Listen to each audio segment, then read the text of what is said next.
அனைவருக்கும் வணக்கம்.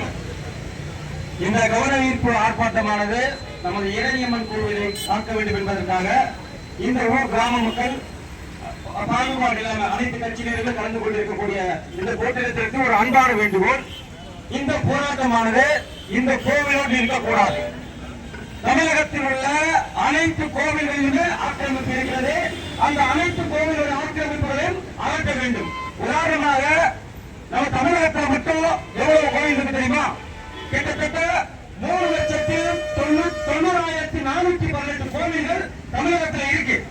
அதுல 24,406 கோவில் சிவன் கோவில்கள், 10,063 கோவில் பெருமாள் கோவில், மீதி எல்லாம் அம்மன் கோவில், அந்த கோவில் இந்த கோவில் இருக்கு.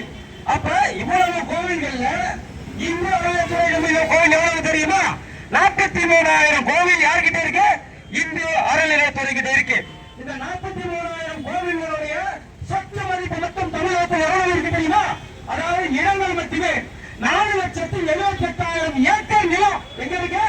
நம்மளுடைய கோவில்களுடைய சொத்துக்களாக 44,78,000 ஏக்கர் நிலம் இருக்கு. அதை விட முக்கியமாக இந்த மாதிரி ஷாப்பிங் காம்ப்ளெக்ஸ் இல்லையா? இந்த மாதிரி ஷாப்பிங் காம்ப்ளெக்ஸ் பார்த்தீங்கன்னா தமிழகத்தில் உள்ள இந்து அறநிலையத்துறை கோவில்கள் சொந்தமான 22,000 ஷாப்பிங் காம்ப்ளெக்ஸ் இருக்கு.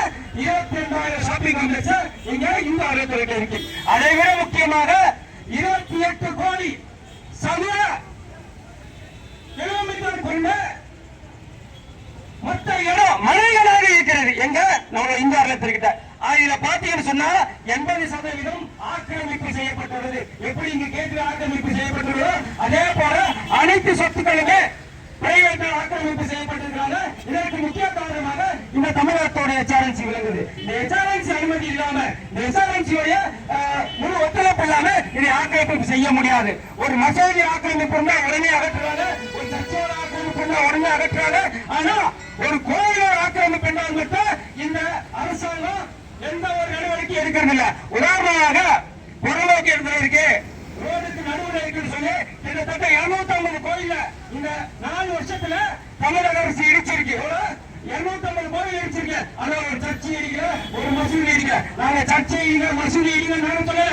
எதையுமே இடிக்காதீர்கள். ஆன்மீக வழிபாடுபடும் அனைத்தையுமே இடிக்காதீர்கள். அவர்கள் வழியில் அதை விட்டுருங்கன்னு நாங்க சொல்றோம்.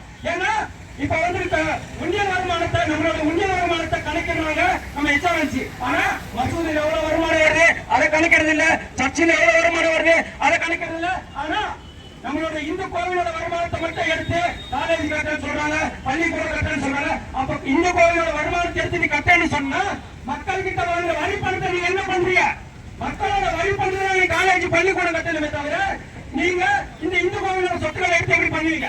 சமீபத்துல திருப்பரங்குன்றம் மலையில தீபத்தை ஏற்றலாமே ஹைகோர்ட்ல ஆர்டர் கொடுத்திருக்கு. என்னன்னு? திருப்பரங்குன்றம் மலையில தீபத்தை ஏற்றலாம், ஏன்னா அதுக்கு தடை போட்டிருந்தாங்க. அது சிக்கந்தர் மலையா அல்லது திருப்பரங்குன்றம் மலையா தடை போட்டாங்க. அந்த தடையை நீக்கி மதுரை என்பது திருப்பரங்குன்றம் மலை தான், அது சிக்கந்தர் மலை கிடையாது என்று கோர்ட் அறிவிச்ச பிறகு அங்க தாராளமாக நீங்கள் தீபம் ஏற்றலாம் அறிவிச்ச பிறகு அந்த தீபம் ஏற்ற இடத்தை சுத்தி இந்து அறநிலையத்துறையோ காவல்துறையோ தமிழக அரசோ வேலி போட்டு அந்த இடத்துல தீபம் ஏற்ற வராமல் நம்ம தடுக்கிறாங்க. இன்னும் போராடை சிக்கந்தர் மலை என்று சொல்றாங்க. அரசாணையில அது திருப்பரங்குன்றம் மலைன்னு அறிவிக்கல.